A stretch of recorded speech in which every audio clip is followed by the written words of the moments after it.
আসসালামু আলাইকুম রহমতুল্লাহি ওবারাকাতুহ। আমার বন্ধু মাসুম বিল্লার বাড়িতে শিং খুঁড়েছে চোর, চুরি হয়েছে। চুরি হয়নি, শিং খুঁড়েছে, চোর চুরি করতে পারেনি। মাসুম বিল্লাহ বলতেছে নিজ গ্রামের মানুষ যদি না থাকে তাহলে চুরি করা সম্ভব না। এবং বাড়িতে যে শিং, মানে এই যে একটা ঘর দেখতেছেন, সেখানে কীভাবে চুরি, অর্থাৎ এই যে আপনারা সবাই জানেন যারা গ্রামে বসবাস করেন, এবং চুরি হয় নিচের দিক থেকে, অর্থাৎ এখান দিয়ে খোঁড়া হয়, ঘুরে ওই দিক ঢোকা হয়, অর্থাৎ নিচ দিয়ে ঢুকে ওই দিক দিয়ে বের হতে হয়। তারা সেইভাবে সিংটা করে আর কি। তো মাসুম বিল্লাহ বলতেছে এগুলো হচ্ছে গ্রামের যদি কিছু ছেলে পেলে না থাকে, গ্রামের চোর যদি না থাকে, তাহলে চুরি করা সম্ভব না।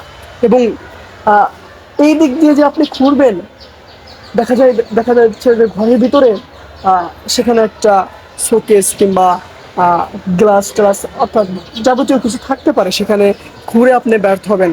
অর্থাৎ একটা মানুষ আপনার বাড়ির সম্পর্কে জানে, সেই মানুষটা হয়তো আপনি নিজের না হলেও আপনার গ্রামের না হলে পরের গ্রামে আপনার পরিচিত এরকম কেউ কেউ আছে, এবং বাইরের চোরও আছে। তো আমি বলতে চাচ্ছি যে আপনারা সবাই একটু সতর্ক থাকবেন। এবং সেইগুলো হচ্ছে এই যে শৃঙ্খলা মাসুম মিল্লার বাড়িতে যেটা হয়েছে, আমি সেটাই বলতে চাচ্ছিলাম যে চোররা কিন্তু গ্রামেই থাকে, মানে গ্রামের চোর না থাকলে চুরি করা সম্ভব না। সতর্ক থাকবেন সবাই।